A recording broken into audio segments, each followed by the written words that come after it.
ঢাকাই সিনেমার আলোচিত নায়িকা মিষ্টি জান্নাত আবারও আলোচনায়। বিয়ে, প্রেম কিংবা ব্যক্তিগত নানা বিষয় নিয়ে প্রায় নেটিজেনদের আলোচনার কেন্দ্রবিন্দুতে থাকেন তিনি। এবার নতুন করে চর্চায় এসেছেন একটি ফেসবুক পোস্টকে ঘিরে।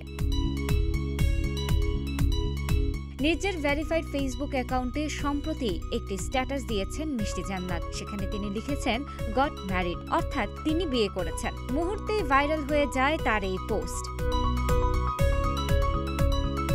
বিয়ের খবর পেয়ে নেটিজেনদের অনেকে তাকে অভিনন্দন জানাচ্ছেন, শুভকামনা আর দোয়া জানাচ্ছেন নতুন জীবনের জন্য। তবে অনেকের মনেই জন্ম নিয়েছে নতুন প্রশ্ন, কাকে বিয়ে করলেন এই আলোচিত অভিনেত্রী?